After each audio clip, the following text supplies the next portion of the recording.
विबासपुर नामक गांव में ज्योतिलाल नाम का एक व्यक्ति रहता था। उसके 3 अद्भुत बेटे थे।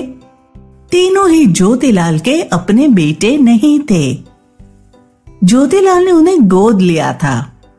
एक बार जब ज्योतिलाल दूर गांव घूमने गया था, अचानक बहुत तेज बारिश होने लगी थी।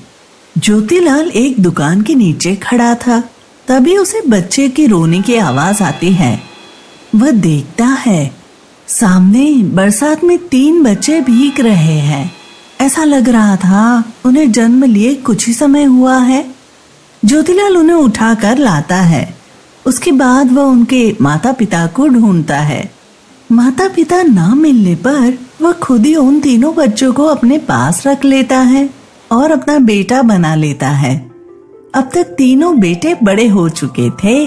ज्योतिलाल के तीनों बेटों में एक न एक खूबी जरूर थी। तीनों भाई मिलजुल कर रहते थे। एक भाई का नाम सुखदेव था। उसकी सूंघने की शक्ति बहुत तेज थी। वह बहुत दूर की चीज भी सूंघ सकता था। दूसरा भाई जिसका नाम बलदेव था, वह बहुत बलशाली था। इसलिए गांव का कोई भी व्यक्ति उससे भिड़ना नहीं चाहता था। तीसरे भाई का नाम पूर्वदेव था। उसे किसी भी घटना का पूर्वाभास हो जाता था। आगे क्या होने वाला है वह उसे पता चल जाता था। अपनी इन्हीं अद्भुत शक्तियों की वजह से वह तीनों भाई दूर दूर तक प्रसिद्ध थे। तीनों किसी से नहीं डरते थे। लेकिन जब ज्योतिलाल आता था तब तीनों डर कर एक ओर बैठ जाते थे। तीनों ज्योतिलाल की बहुत सेवा करते थे और सारी बातें मानते थे।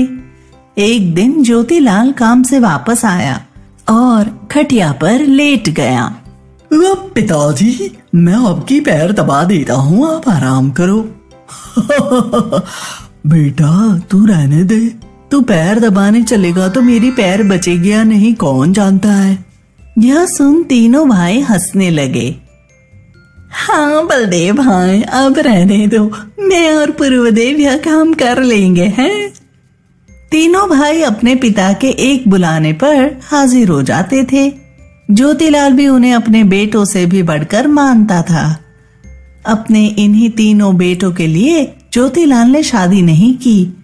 वह सोचता था अगर मेरी पत्नी आएगी तो वह इन्हें प्यार नहीं करेगी। एक बार की बात है, ज्योतिलाल को किसी जरूरी काम से बाहर जाना था।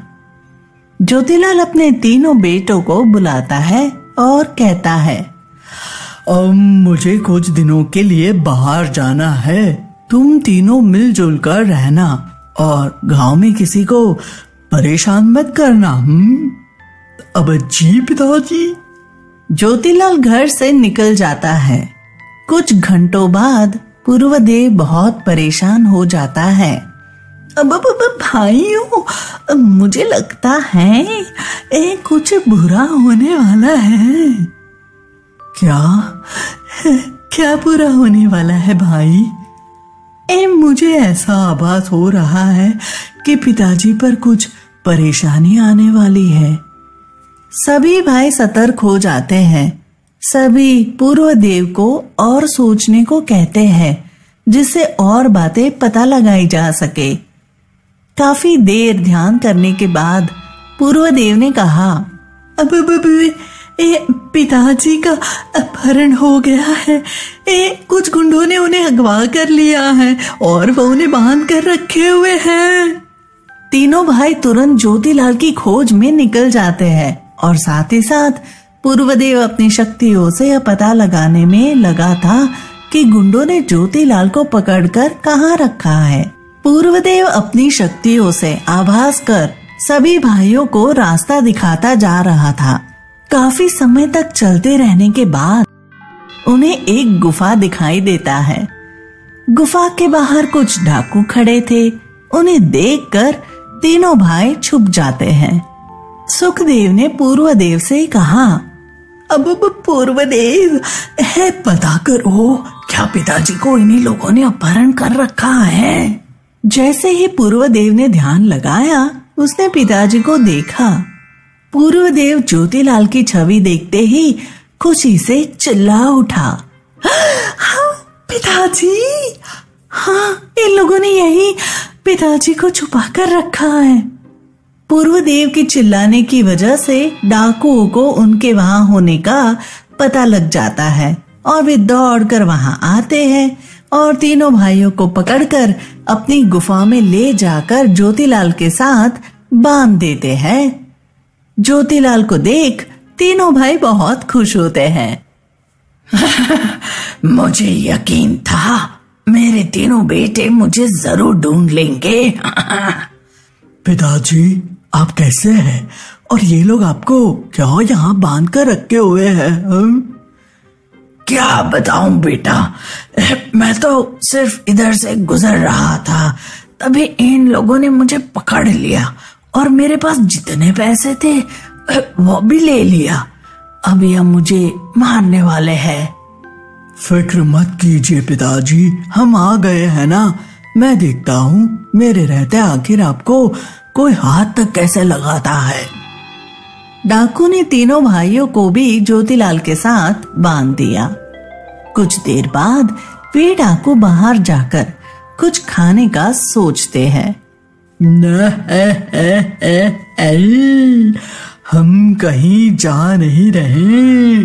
तुम चारों ज्यादा समझदार बनने की कोशिश मत करना, वरना सबसे पहले इस बुड्ढे को ही मारूंगा। यह सुनते ही बलदेव का क्रोध अत्यधिक बढ़ जाता है। अगर असली दम दिखानी है तो पहले यह हाथ खोल दे, उसके बाद बताता हूँ। पूर्वदेव बलदेव को शांत करवाता है। डाकू ने बलदेव को और भी रस्सियों से बांध दिया और खाने चले गए। उनके जाने के बाद पूर्वदेव ने सुखदेव से कहा, अब यह पता करो सुखदेव, आखिर यहाँ से कितनी दूरी पर खाने का दुकान है? हाय। सुखदेव ने अपनी सूंघने की शक्ति से यह पता लगाया कि यहाँ से 1 किलोमीटर की दूरी पर ढाबा है। यह सुनते ही तीनों समझ गए उनके पास ज्यादा समय नहीं है, उन्हें जल्दी यहाँ से निकलना होगा। तभी तुरंत बलदेव ने अपना बल लगाया और अपनी रस्सी तोड़ दी। फिर बारी बारी से ज्योतिलाल और बाकी भाइयों की भी रस्सी तोड़ दी। इतने में ही पूर्वदेव ने पता लगा लिया कि डाकू कुछ ही दूरी पर है। यह सुन ज्योतिलाल घबरा गया कि अब फिर से वह हमें जाने नहीं देंगे। इतने में ही वहां पर डाकू आ जाते हैं। हमने तुम सब से कहा था ना कि हमारे साथ चालाकी नहीं करना, लेकिन तुम लोग नहीं माने। अब देखो, सबसे पहले इस बुड्ढे को ही मारूंगा, फिर तुम सब भी मारे जाओगे। लेकिन पहले ये बताओ, हमने तो तुम सभी को इतनी जोर से बांध रखा था, फिर तुम सब आखिर निकल कैसे गए? हाँ?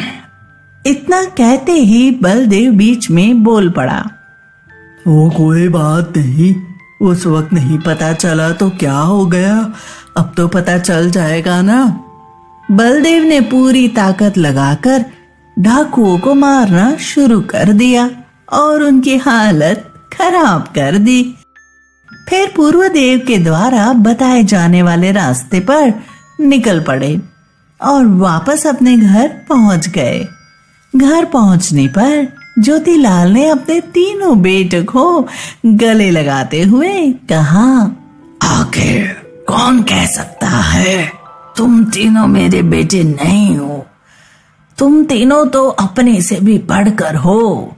जरूर मैंने बहुत ही अच्छा काम किया होगा जो मुझे तुम तीनों जैसे बेटे मिले। तीनों भाई कहते हैं, नहीं पिताजी, हमने कुछ अच्छा किया होगा जिस वजह से आप हमारे पिता हैं, आपके जैसा कोई नहीं। हाँ पिताजी, एक बात याद रखना, आप तक आई कोई भी मुसीबत को हम तीनों से होकर गुजरना होगा, और जब मुसीबत हम तक आएगी तो वो हम आप तक कभी पहुंचने ही नहीं देंगे। अरे अरे, अब बस भी करो तुम लोग। देखो मैं बिल्कुल सुरक्षित हूँ, तुम तीनों के सामने खड़ा हूँ। हैं?